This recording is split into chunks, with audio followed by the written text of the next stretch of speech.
Barbarian Lunatic Productions.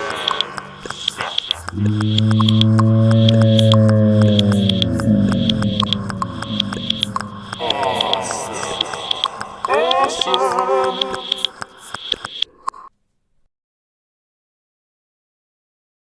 Escape the 8.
Good Lord, is it already time again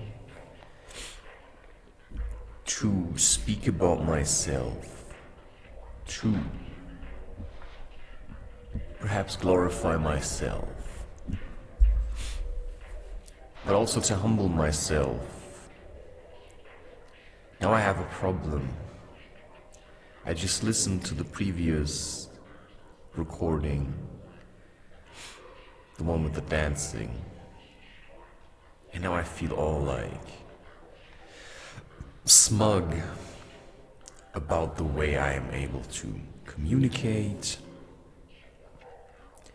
I feel smug or cheeky about my prowess with this laptop, which is a fairly small laptop, with which I'm able to create and generate. You know, it's like budget 700 something euros.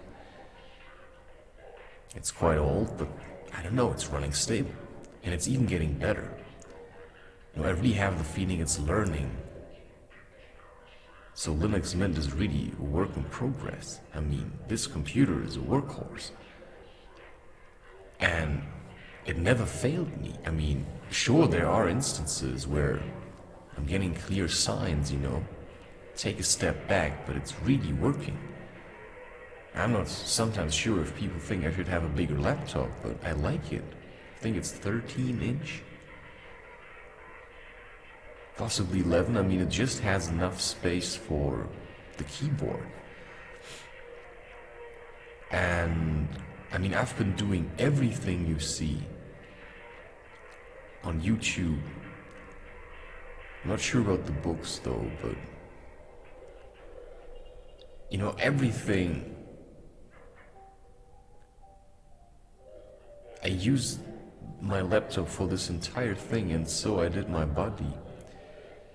And so what this is actually about is what you may call then spiritual transformation.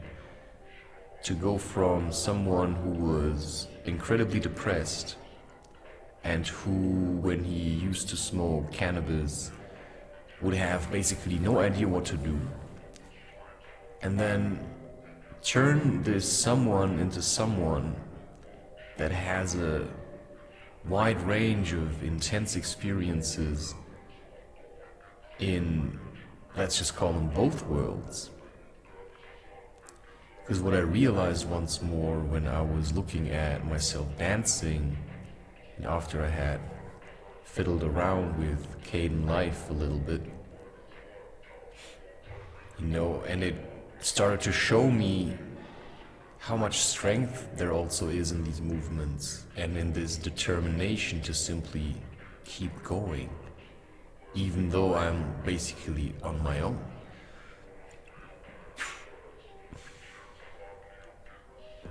And What helps me is to know that other people are doing it also.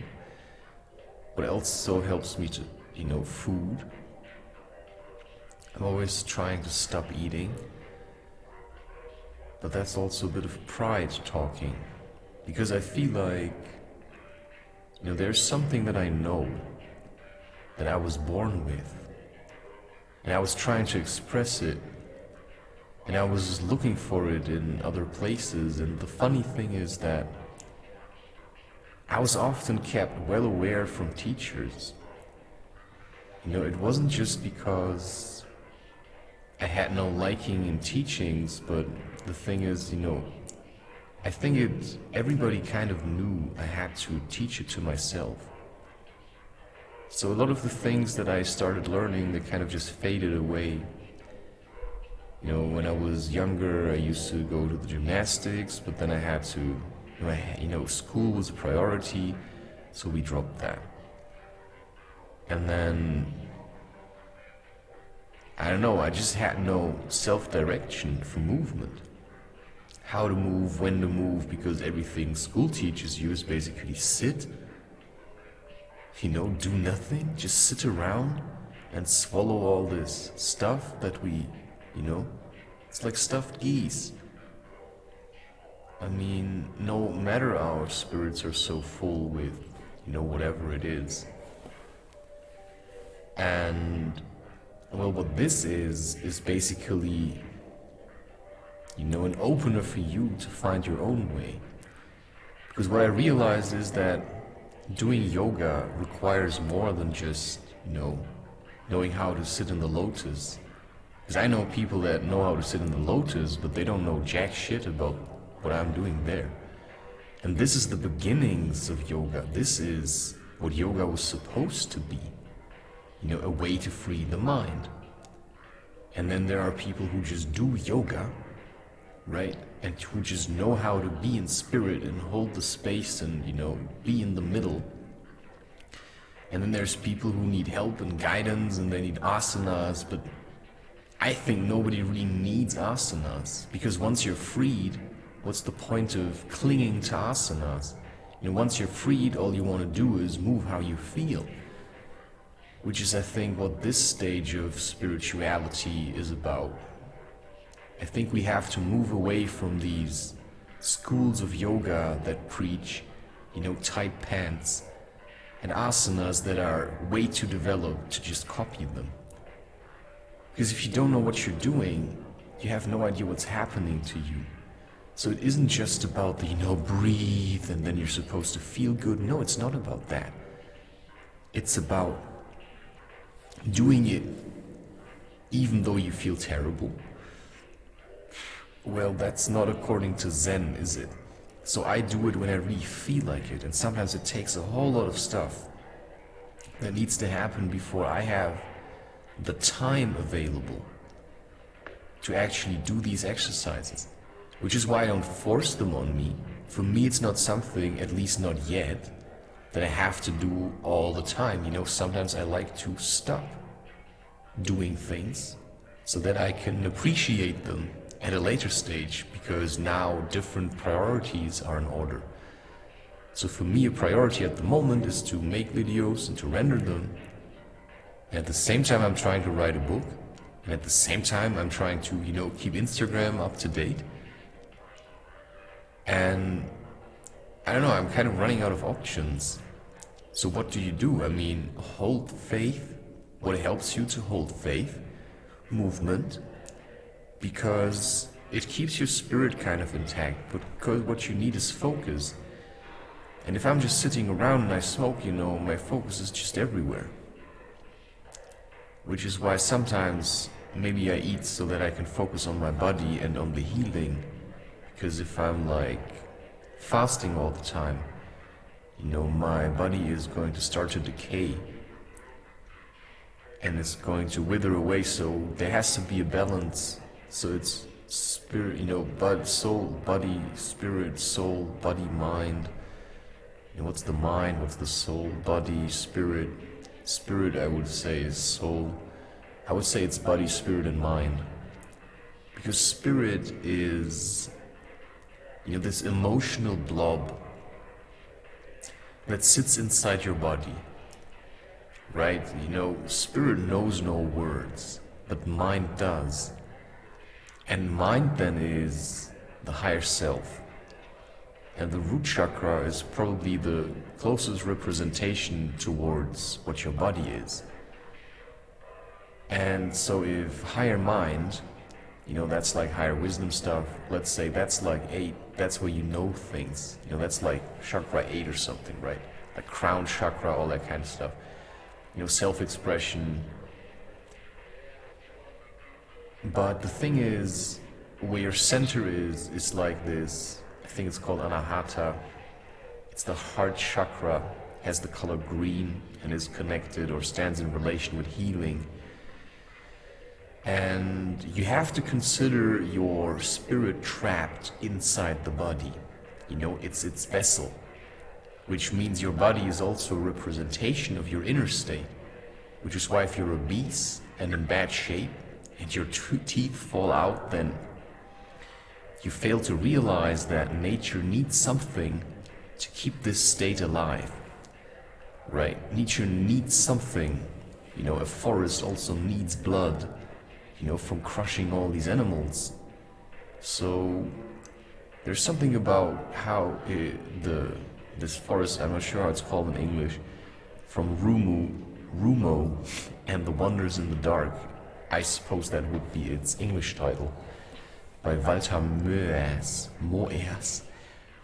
There's something about that, because actually all forests are like this. I mean, what's Earth but basically dead animals? And if you see it like this, it's kind of interesting. Which is why what I started to realize is that doing yoga is actually dancing with your shadow. And in some rare occasions, you may, your shadow may come out of the wall and be your partner for life, which is still what I'm hoping for, because otherwise, it gets kind of boring. But that's what I think it is, right? If your shadow comes out, it's not just my shadow is like whatever, maybe I should just see myself as a separate being from everybody else than just trying to be like, again, this one blob. So what the mind does, it kind of tries to explain to you what your spirit knows intuitively. But when you do art or when you do movement, you have to basically, what you try to is to just let your body do its thing and then connect with your spirit through your movement. So it's a form of expression. And I can express myself through words, but I can also express myself through movement. And with that, we have to also look at, what's your type of movement, because that is definitely mine. I mean, that is my movement. I've looked at other people move, but this is how I like to move. I like to do animal movement and that kind of stuff. You cannot force that stuff on anyone, which is basically what school would be like, because everybody's so different.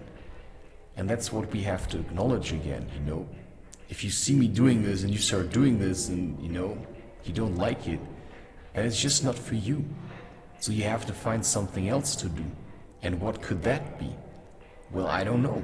Maybe, try things. I just kept doing the things that I liked, and I was sorting out things, and then new things came. Because I was sick of going outside all the time to train. Okay, today I went to the boulder hall, but yeah, I mean, if I get sick of doing these yoga things at home, I don't do them all the time. I just basically sit behind my laptop most of the time. But in between I do these sessions. Sometimes I sit down and I smoke, I don't know what's gonna happen. Literally. Sometimes I sit down and I smoke and somebody calls me. But never who I want to call me. Right? And sometimes I sit down and I smoke and I don't know what's gonna happen when I wake up. The night is weird. And I usually do these things at night, During the day I don't know, I do like casual stuff. I make these images, but the sketches I would probably do at night. Or whenever they come, right? It's like whenever the time is there. So it's not just about smoking, but it certainly does trigger this inside of me. And ever since I've been smoking with tobacco, I don't know, I'm not sure if I really need to smoke, but there seems to be a correlation between me smoking and me doing like weird and unexpected things, even to myself. So whether it's, me trying to deceive myself into thinking that, I'm terrible and I can't do anything, and then forgetting how strong I actually am and how inventive.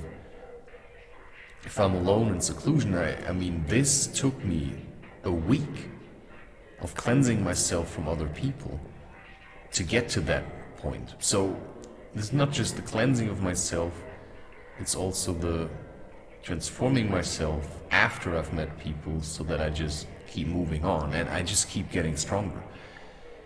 And if you see this video, I haven't done any exercises in the previous couple of days, which is why sometimes I pile up the energy and then I just move it out in one session, and that's also what bouldering was today. It was insane. I went there, I went nuts on the wall in like an hour session, and I just bouldered it all out, and I did things that I've never done before. And at one point I just realized I acknowledged defeat. I acknowledged defeat. I can no longer boulder. It was strange. It was almost, maybe I was fighting someone, because I don't know if it's possible like this, if somebody holds the boulder hall. Plus I was wearing a shirt. Maybe I betrayed myself. I think it was a good move. I thought it was a good move. I just didn't want to be stared at anymore. I didn't want to be naked anymore. I didn't want to be looked at. This is something I'm trying to keep private, at least some of the time. I think it also makes you look a bit more respectable. Because without a shirt you always stand out somewhere. I mean, I stand out anyway, but you don't have to go overboard. So I'm just trying to make movements that I would consider animal-like. And for me, planks, that's just, walking on all fours. And that has given me the strength that I need. Think of a ninja when he crawls through thickets and stuff. This is how you would move. I actually stay away most of the time from these, arch bends, the upwards facing dog, or I don't know if it's called the snake or something. Because I'm an Aquarius, I'm quite wobbly in character. That's what I determined for myself. From what I know about, things that live in water, my form is a bit wobbly. So I always look different, and I'm a fan of change.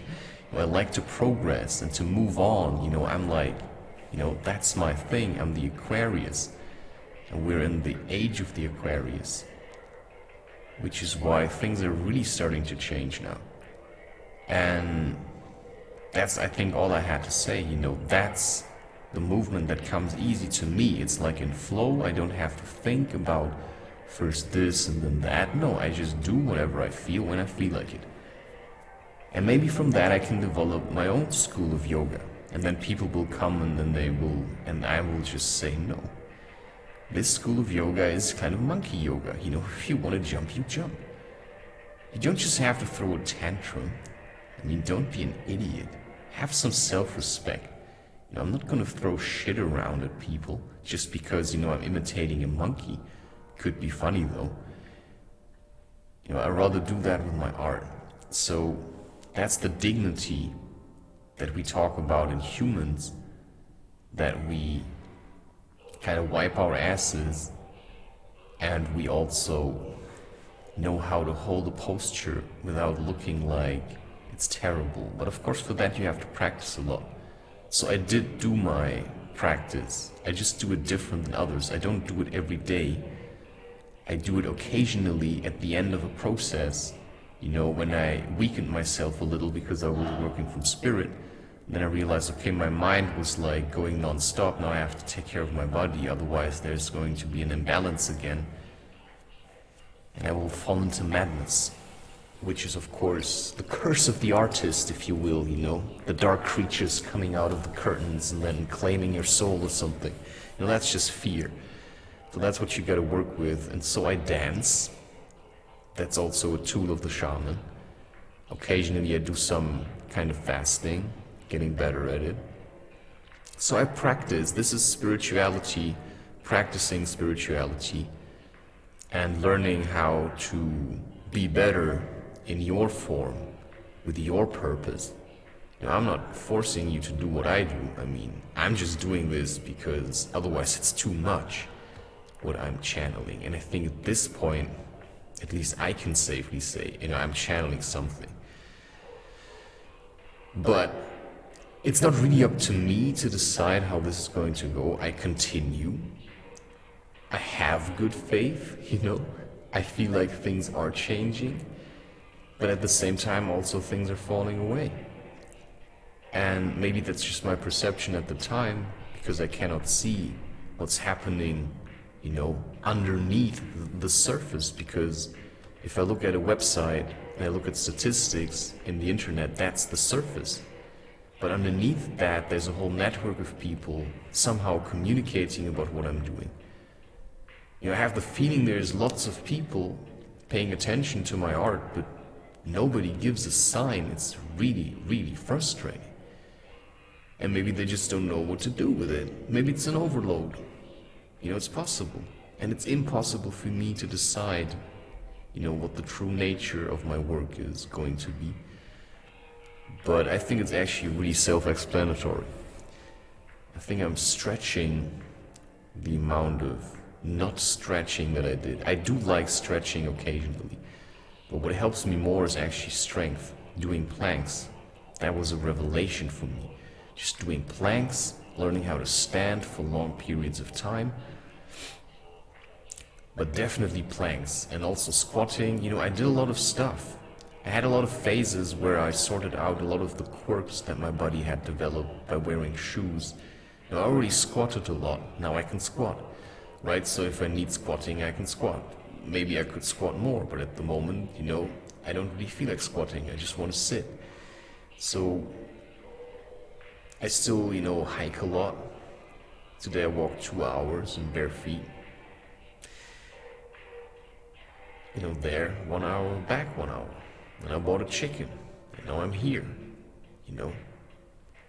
Now I drank a beer and smoked a doobie and just ate a pancake with sugar, and then I'm back on recording. And that's just my life, at the moment, you know. After I've recorded enough into the future, and then I will have some time without recording, and then I'm gonna miss it. You know, and maybe I will never stop. You know, it's really strange for me because I really love YouTube. I love making videos for YouTube, but it's insane how much I'm making. And you just ask yourself, it kind of feels so pointless. I mean, this video makes sense, but all the rest, I mean, who's gonna watch that? I mean, who's gonna watch it? I mean, that's like, I could never stop. Or I just say at some point, you know, chapter closed. Barbarian, Lunatic, you know, cheerio. I mean, maybe that's all there is to it. And maybe I'm just going to go back to being an author. Because creating this many videos is insane. That's really what I feel like. It's insane. Anyway, I like the show.